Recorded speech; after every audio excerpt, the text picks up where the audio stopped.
Hey, this is Hans. We're going to go over how to tie the Scud Bomb today.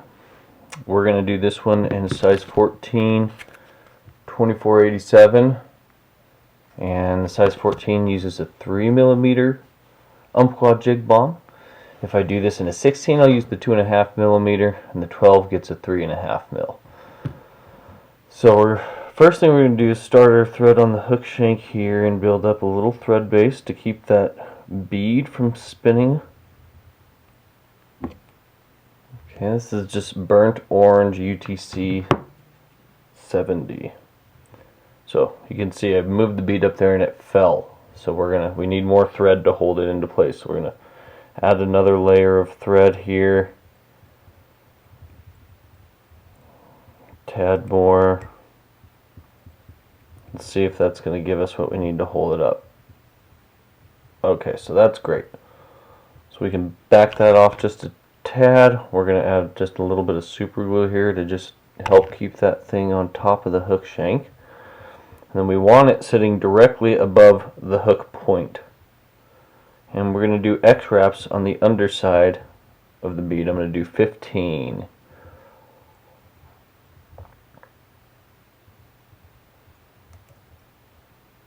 Now I'm going to reverse thread direction, so I'm going to go around just the bead itself, and I'm going to do 15 more. This is going to add thread wraps to the far side of the bead, where I already added thread wraps to the near side of that bead.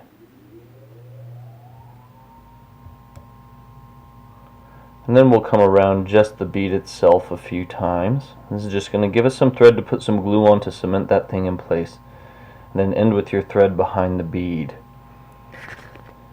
Okay, we're going to go ahead and add a little bit of super glue to those thread wraps. Keep this thing from moving on us at all. Okay, and wipe away any excess. Now we're going to use 5X tippet for the rib. I've got some old Umpqua Super Fluoro here that I'm going to use. Pull off a 6-inch or so section of that tippet. We're going to grab that right behind the bead here, securing it to the far side of the hook shank. So I'm going to pull it away from myself and going down the bend. Now when you know you've gone far enough, when you pull your thread towards the hook eye and the thread sits level. Okay, so it looks like I need one more wrap. You see if I pull it right to the bottom side of the hook eye, it's nice and flat. That's how you know you've gone far enough down the bend of the hook. Okay, and then I'm going to walk my thread back up that hook to behind the bead. Now we're going to tie in some scud back. This is 1/8-inch clear scud back. You don't need a lot, but it's easier to work with a longer section of this. Okay, so I have a section cut off here. I'm going to come to the end of it and I'm going to cut a point into the material, and this is going to help with how I need to tie it in.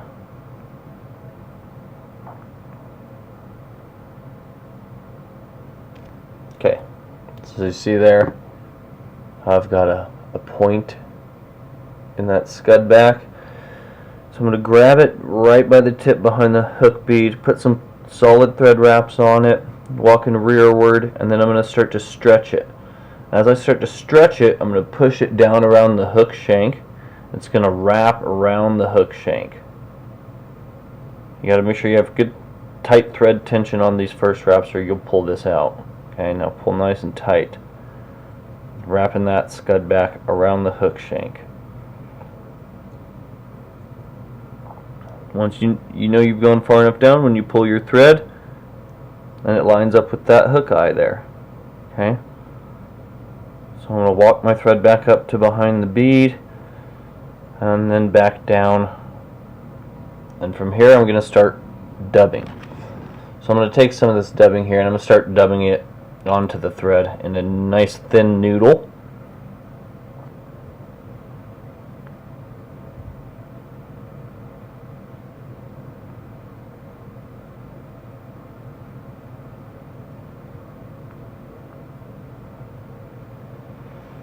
Okay, and I'm going to start dubbing down towards the bend of the hook and work up towards the bead, building a slight taper here. Okay, so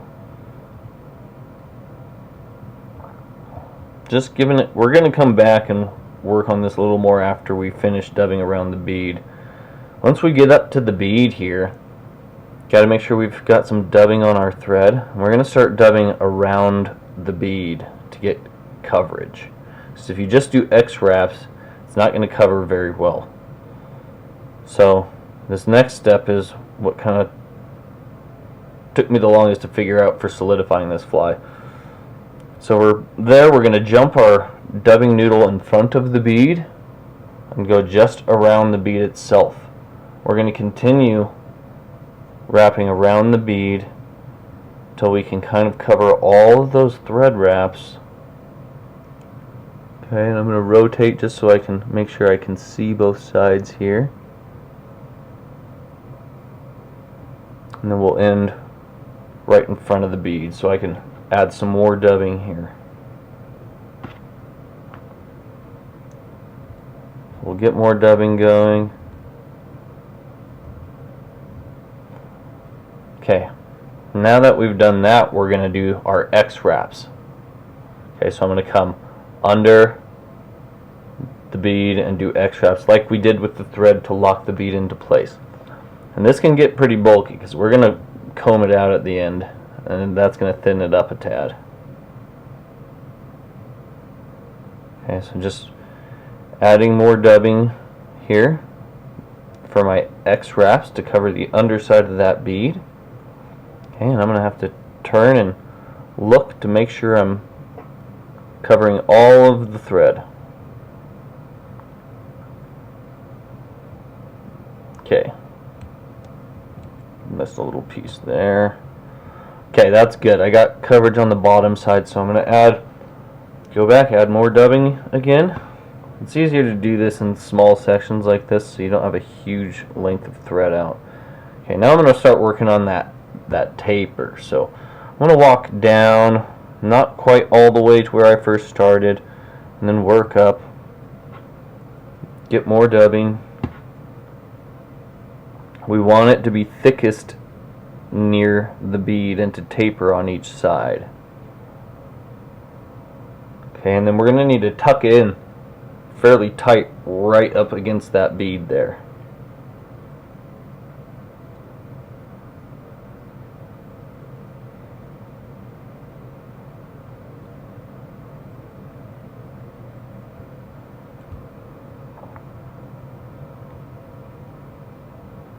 Tuck it nice and tight, get more dubbing.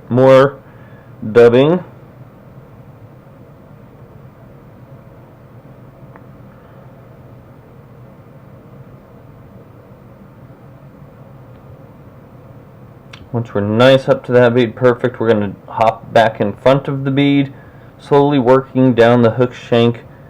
Don't go all the way to the hook eye here. You want to leave just a tiny piece of bare hook shank. That's going to help us tying off because we got a good amount of stuff we have to tie off behind the eye there. So I'm going to leave just a tad bit of bare hook shank and just keep adding my dubbing so I can taper the front section of this. We're going to walk back to the bead now, and we want to tuck the dubbing pretty tightly up to that bead again.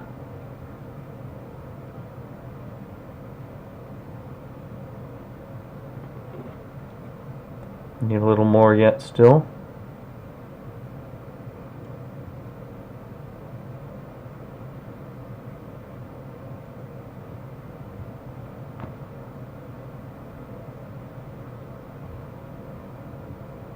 Tucking nice and tight.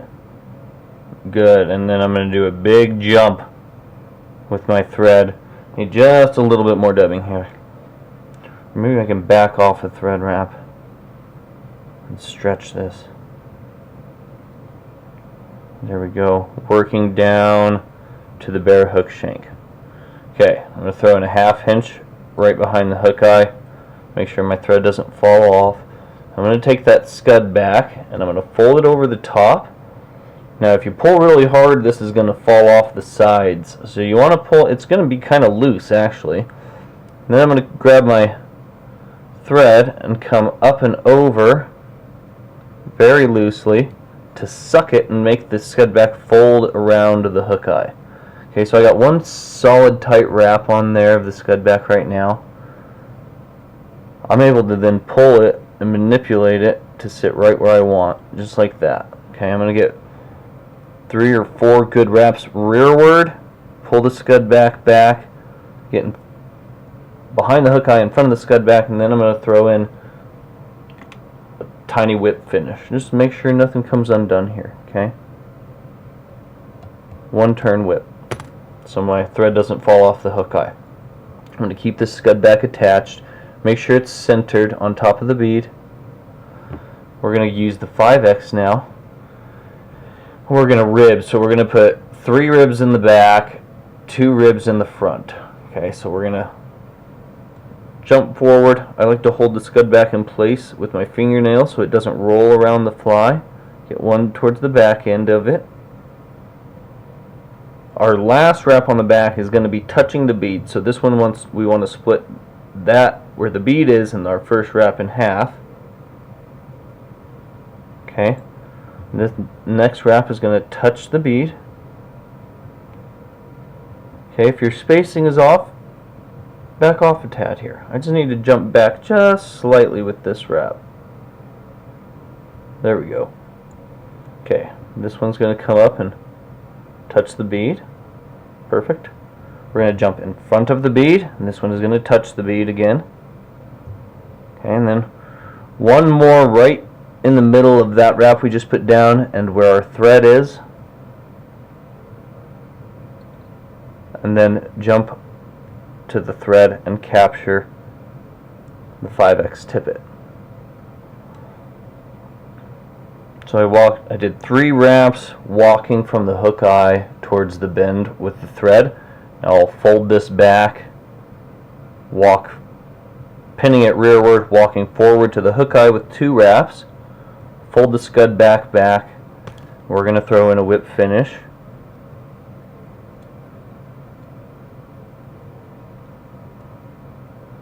Oh, you see the thread got a little crazy on me there. Must have frayed it. That's okay. Okay, we got in a 2-turn whip. We'll go in with another whip here.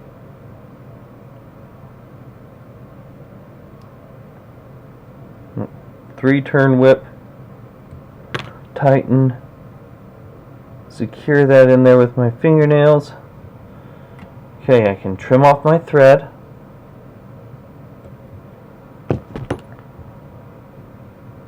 For the scud back, you want to stretch and nick just the side of it. Don't do the whole thing in one snip or you're going to leave a little nub there. If you stretch and do small snips, you can cut the whole thing off with no nub. Then we'll come in with the scissors and nick off that tippet. Now it's very important here that we add a little bit of glue prior to brushing it out. Otherwise, you can tend to pull the tippet out of your whip finish there. So I just got a little bodkin. I'm adding some super glue to it, and I'm going to make sure I tag all of the thread wraps up at the hook eye with this super glue.